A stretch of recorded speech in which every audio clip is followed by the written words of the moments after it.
This is the Good Neighbor Podcast, the place where local businesses and neighbors come together. Here's your host, Brandon Andrus Green.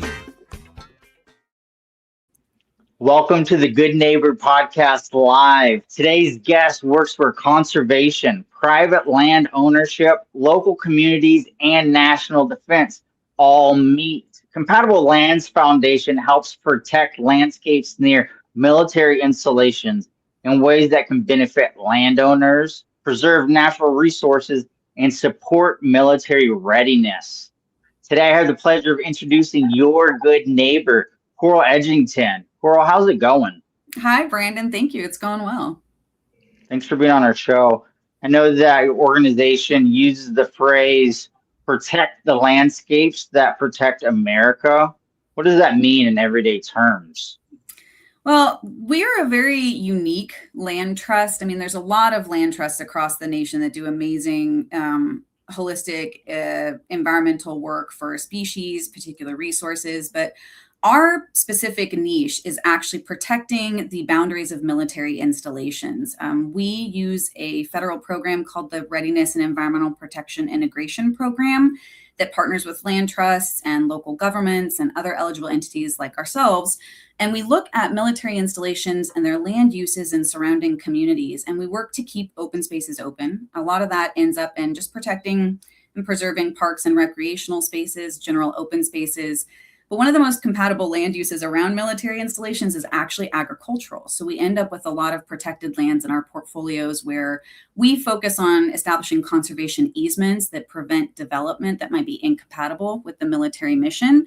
But that also allows the landowner, the landowner can continue to operate on their land, have all rights, title, and interest to continue operations or using their land as they see fit and passing that down through legacy. But we're also ensuring that the military mission is intact. So it's really a unique nexus because it's preservation of agricultural production, preservation of recreation and open spaces, preservation of habitat, possibly for threatened and endangered species, that all joins into that kind of holistic military mission where they don't want high-rise buildings on their boundaries or high-density housing in places where they make a lot of noise or obstructions that would prevent aerial operations, things like that. So we take a look at the land use. We coordinate with the landowners and the local municipalities or governments, and then we come up with an encroachment management plan to actually protect and keep military mission training capabilities intact. I'm so curious, how did your own path lead from archaeology and cultural resource work into conservation and military partnerships? Yeah, that does seem like a big jump if you don't have the pieces in between. Well, as you mentioned, my background is actually in archaeology. I did my undergraduate at UC San Diego. I'm from California originally, and I did my master's at Texas A&M. I now live in Texas, so I fully ported myself over. And I actually was doing private consultation in California, and I reached out to Fort Irwin in the Mojave Desert to consult with them on a project, and they didn't have an installation archaeologist. And they said they were looking for one. So I just jumped ship from the private sector to the public sector and became a federal employee in 2016 and continued to do that for about a decade until I just recently left to become the executive director of Compatible Lands Foundation. So one of the things I don't think people realize is, quite frankly, how much money the Department of Defense or Department of War actually invests into environmental conservation. Every military installation has to follow all the suite of federal laws. So your National Historic Preservation Act, your Endangered Species Act, all of those come into account when any development or training happens on an installation. So there are wildlife biologists and archaeologists that work on these installations to protect resources. So when I was at Fort Irwin, it was protecting, there's 753,000 acres of training area out there in the Mojave Desert, thousands of archaeological sites. A lot of them are just simple lithic scatters, but some of them are habitation sites that date back to 10,000 years, so there's a lot of history there that is required to be federally protected. I did that for a number of years and absolutely loved it. And then during an environmental inspection, command came around and said, hey, we're looking for someone to run our REPI program, the federal program I talked to you about, Readiness and Environmental Protection Integration. So I raised my hand and said, that sounds like a nice change. And it really is, you get to see funding appropriated by the federal government to either protect habitat, cultural resources, species inside of the military installation This funding that we're currently working under protects those same resources outside of the military installation.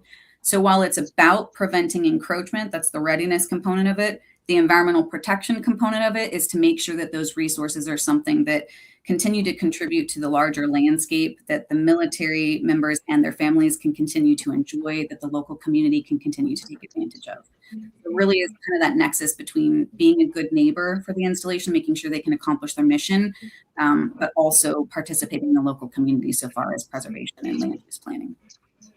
And a little bit ago, you mentioned conservation easement.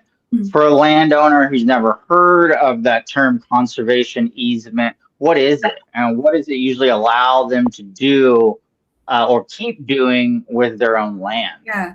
There's actually a lot of different types of easements, restrictive use easements, conservation easements. They can be tailored in such a way that meets the needs of the landowner to continue their operations, but also whatever entity is attempting to establish that conservation. We're just one of many thousands of land trusts that exist in the United States and hundreds that kind of work under this federal program to protect military installations. So it really is coordinating with your landowners to say, what are you currently doing with your land and what do you want to keep doing with your land? But essentially, the conservation easement just prevents certain types of development that would be incompatible. So sometimes that is vertical structures that would affect aviation capabilities of a military installation, or possibly, zoning against high density housing. So if it's a large open ranch or farm with a homestead on it, that landowner can keep ranching, farming, keep their homestead, maybe even have a development pocket so they can add 1 or 2 homes for other family members in the future. But they're essentially agreeing under that conservation easement to never develop that land into something that's incompatible. So high density housing where there's a lot of military noise, or in landscapes where we're particularly concerned about water conservation and usage. We're really looking at like how many housing units are going into those landscapes and how is that drawing down from the local water source that the military and also the surrounding community depend upon. So it's trying to take that long range look at land use planning because those military installations are not going anywhere. And a lot of times they're the economic driver of these communities. A lot of people live and work on the military installations, or their families do. And so we need to make sure that that mission space is protected so that that economic driver and large employer on the landscape stays there with their mission. And most of the time people are really supportive of that. But from a landowner perspective, essentially, we want to set up these conservation easements so that you can keep using your land exactly as you intended and exactly as you see for legacy planning for future years, but prevent those developments that would impede the military mission. Do you find it hard sometimes to kind of bring together these various entities? You have the landowners, the military leaders, let's say local communities and conservation groups, and maybe they all began with very different priorities. Yeah. How does that work? I think that's where a partner like Compatible Lands Foundation comes in. When we work with the landowners directly, when there's a conservation easement established on that land, it's held by us. And we're the ones that are going to be reaching out to that landowner on an annual basis, reconnecting with them, seeing what they're doing with their land, making sure that they're following the terms of the easement. They're not directly interacting with the military. I think sometimes, depending on the landscape, right? Because Compatible Lands Foundation, we have programs across the U.S. We've got a number of them in Texas and Alaska. We've also got Utah, Georgia, a number of places. Every landowner is different. Every installation has a different level of support in its surrounding community. So it's really, the landowners are our number one customer, right? We're there to serve them. We have the long-term relationship with them. Even though these agreements are with the Department of War, the funds are to establish the conservation easement that we then hold. So it's really just understanding what the landowner needs and wants from their land, and then coordinating with local entities to figure out where that Venn diagram overlaps. I'm here in San Antonio, Texas. We have one of our largest landscapes here. We support the Camp Bullis Sentinel landscape, that's a whole nother thing, but it's basically multiple installations that all recognize the need for land use planning and encroachment management that come together with a much larger goal. So one of our priorities here in this landscape is water conservation and recharge of the Edwards Aquifer. So we work with the city of San Antonio or the San Antonio River Authority, multiple other land trusts, the Nature Conservancy, Green Space Alliance, a ton of other people in this local community that says it stitches together scores of partners to look at what our collective goals are. And there are voices of the community that come to those tables that talk to us about what their land use planning looks like. Every installation does their own land use plan, but we're trying to bring the aperture of that open a little bit more and look at the larger and broader surrounding community and what that might look like 10, 15, 20 years from now. These conservation easements are intended to be in perpetuity protection of the land. So that's forever. And we're really trying to get a scope of what is this landscape going to look like in 20 years, knowing that housing is a need, that water is going to get used. But how do we plan out and protect the most critical spaces for either training and operations or resource conservation, while at the same time working with developers, knowing development's going to happen?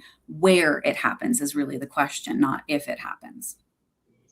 Is there a project that comes to mind that maybe kind of captures that kind of win-win outcome scenario that Compatible Lands Foundation is really trying to create? Honestly, they're all win-win. And I say that and not to be, over optimistic here, but they really are all win-win, because essentially a landowner that wants to participate in this program, which is entirely voluntary, we'll reach out to landowners and say, hey, your parcel of land is in one of our priority areas and we'd really like to put a conservation easement on it. They can say no, obviously, right? So they have to be willing, but essentially they're selling those development rights to a land trust that is never going to use them by the tenants under which we were incorporated. And they will get an infusion of funds because it's a thing of value, right? So they get a percentage of the value of their land, of their easement, in cash, which a lot of times helps, especially our producer landowners, to put that right back into their landscape, to buy additional, to do infrastructure improvements or buy additional equipment that they might need. So that's a win-win, right? Because the land is protected. So the Department of Defense gets what they want out of it. Their mission space is protected. The landowner gets an infusion of cash and they can continue utilizing that land exactly as they have been, exactly as it's written in the conservation easement, just with some development restrictions. And then on a larger scale, there are less resources being drawn down by additional housing or, water conservation perspective. And a lot of times too, we're looking at open space that is sometimes used for recreation, right? It's maybe not designated. We have this in a lot of our Alaska programs, but it's maybe not designated as recreation or as a park, but people do use it on a regular basis. And it would be a huge impact to the community if that resource went away. And so it's establishing the protection and the conservation easement is kind of like step one, and then looking at what that landowner wants to do with that land long term. And we don't just, meet a landowner, slap a conservation easement and walk away. We end up with lifetime relationships with these folks, and like to help steward them into other opportunities too, whether that be an agricultural producer that's looking for some assistance from Department of Agriculture, NRCS funding to improve their operations, or it's a local entity that says their long-term plans for this parcel is to turn it into a park, but they don't really have the funds to do that right now. If it's in the military's priority area, we can acquire that and then wait until such a time that they do have the funds to turn that into the park, and then work a compatible project with them to make it formally recreation. So there's a lot of things that the program can do. Preventing incompatible development is one of them. Natural resources conservation, so looking at threatened and endangered species that the military is required to manage under Threatened Endangered Species Act, and helping protect land that is habitat for those species, so they can basically do management off of the installation. That also helps the local community, because then there's amazing natural resources and ecological habitat and species that everybody gets to take advantage of. Again, I'm bringing it back to local, but golden cheek warbler is a species that's here in San Antonio. And the Nature Conservancy has done a lot of work outside of Camp Bullis to protect lands for that species, for that habitat, so that the people actually get to enjoy that particular bird for, as long as we can maintain that habitat. So there's a lot of overlap and benefit from a local perspective, from a land use perspective, and from an encroachment management perspective, I feel like. Are you guys, I noticed that you said Alaska. Are you guys nationwide? And also, if a listener feels like they have compatible land for you guys, are they ever able to reach out to you directly? Yeah, absolutely. Yeah, we are nationwide. So we don't have military installations in all the states, right? But we will work nationwide. There's a lot of other REPI partners that do what we do that are local land trusts or nationwide land trusts. So if a landowner, if you live near a military installation, and sometimes it's not as near as you would think, I'm not talking about like the one parcel on the boundary. When we look at resource conservation, the scales of some of these areas that we're working in under this program can be quite broad. So if there was a landowner that was somewhat near a military installation and thinks that they might want to enroll in a land conservation program like this, they could definitely reach out to us. And if they're at a location where we are not one of the active partners, we can always put them in contact with one of those active partners. The conservation community it's not small by any means, but I feel like everybody does know each other. I always joke that it's 2 degrees of Kevin Bacon because everybody's worked for somebody else or leveraged somebody else's money or has a connection somewhere. And a lot of the people that work in these programs have worked the federal side and the private side and kind of flip-flop between them. So we will be more than happy to pass those landowners off to our colleagues. And what's the best way for listeners to connect with Compatible Lands Foundation? Well, we have a website. It's compatiblelands.org. We also have social media in multiple places. So Facebook, Instagram. We just started a YouTube channel. But you can go on to the compatiblelands.org website and check out our about and contact pages that can get you my email address or anybody else's email address to get in direct contact with. And we're actually in the midst of overhauling that. So it'll be a little bit more mobile friendly in the future.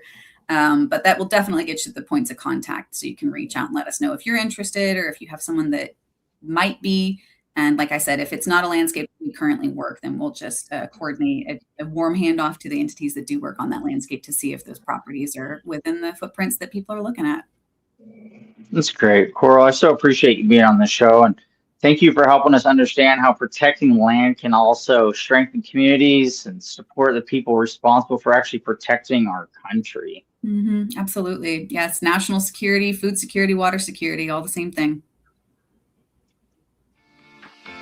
Thank you for listening to the Good Neighbor Podcast. To nominate your favorite local businesses to be featured on the show, go to gnptulsa.com. That's gnptulsa.com or call 918-301-6356.